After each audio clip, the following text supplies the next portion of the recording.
Bonjour à toutes et à tous, c'est Loïc et aujourd'hui on se retrouve pour une nouvelle vidéo. Aujourd'hui je vais vous présenter ma collection de DVD de catch. Alors je vais pas tous vous les présenter, mais une petite partie quand même. Et donc moi je propose de commencer tout de suite parce qu'il y en a quand même pas mal. Et donc on commence tout de suite.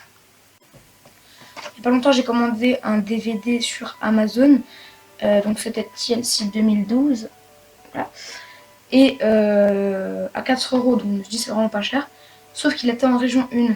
Donc pour ceux qui savent pas trop ce que c'est les régions, en fait région 2 c'est l'Europe, tout ça. Donc ça veut dire que quand un DVD est en région 2, vous pouvez le regarder en Europe.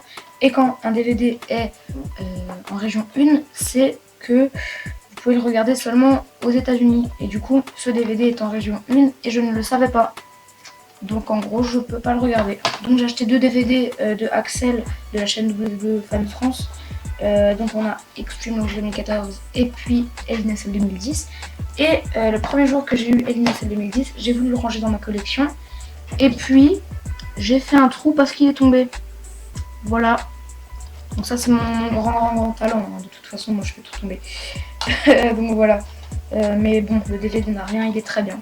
Donc merci Axel pour ça. Et d'ailleurs je vais vous présenter parce que du coup il m'a offert le Best Pay-Per-View Match 2012 et donc je lui ai demandé de le dédicacer, il l'a fait, donc merci à lui.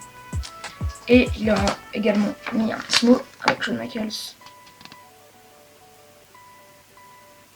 Voilà, donc merci à Axel. Pour ceux qui essayent d'acheter des DVD de catch et qui en trouvent pas vraiment dans les magasins et tout, bon moi non plus j'en trouve pas. Mais chez Easy Cash, il y en a quand même pas mal. J'en ai acheté pas mal quand même chez Easy Cash.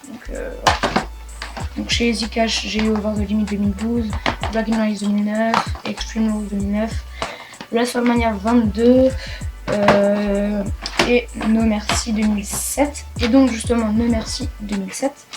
Derrière, j'ai remarqué une petite erreur. Donc en haut, je sais pas si vous voyez bien, mais là il est marqué match pour le championnat de la WWE Triple H contre Randy Orton.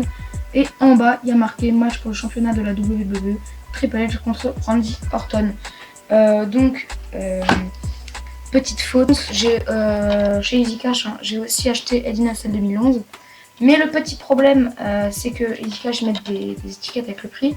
Mais quand tu les enlèves, après, l'autocollant en gros il reste. Et donc, quand par exemple tu mets 2 DVD côte à côte, ça fait, voilà. On entend le beau bruit avec, moi là mon doigt est là, on voit peut-être la petite tache, oui voilà.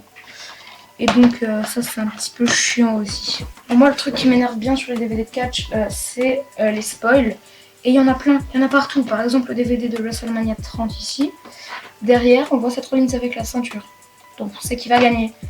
Le DVD de SummerSlam 2015, on voit Rollins avec les 2 ceintures. Donc on sait qui va gagner. On a même derrière encore 2 spoils avec The New Day et la Team PCB. Sur le DVD de Money in the Bank 2011, on voit CM Punk qui a la ceinture quoi. Et sur les Survivor Series, donc là on voit pas, mais derrière on voit Sheamus qui tient la ceinture. Donc voilà. Et ça commence un petit peu à me saouler.